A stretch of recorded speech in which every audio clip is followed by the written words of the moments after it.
दोस्तों नमस्ते प्रणाम। मैं तुम्हारी सुबह सपने यूट्यूब चैनल पर आप लोग को स्वागत करती हूँ। एक लड़ाई छठ सोहर गीत लेके आए, कैसे लगेगा कमेंट करके जरूर बताना। जय माता दी।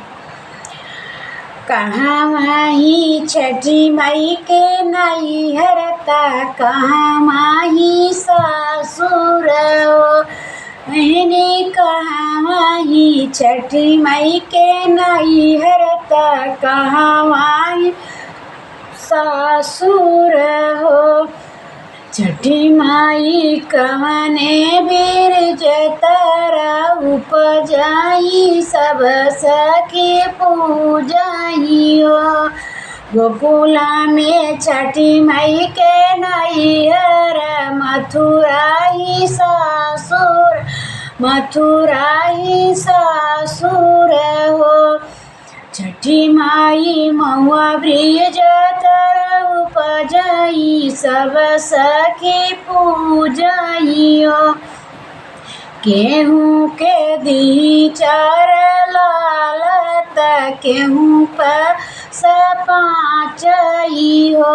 माई हमहू बजनिया नाही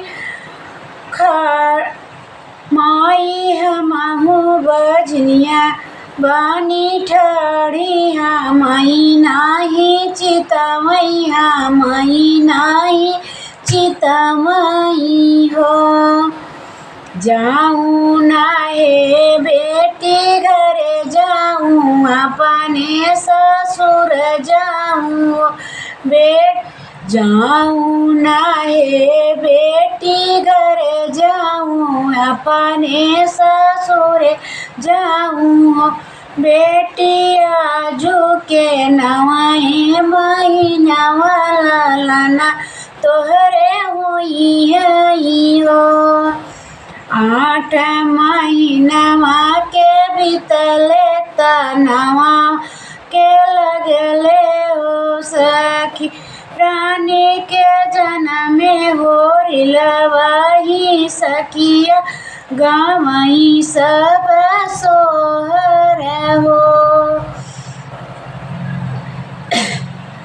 बीतत सावन महीनावा भदमाई लागई, भदमाई लागई। बजनिया गोदी लेके बलकवा छठिया पूजई हो।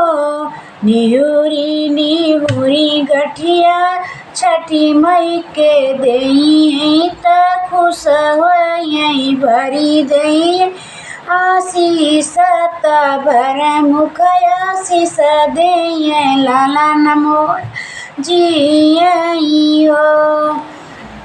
कहाँ ही छठी मई के नई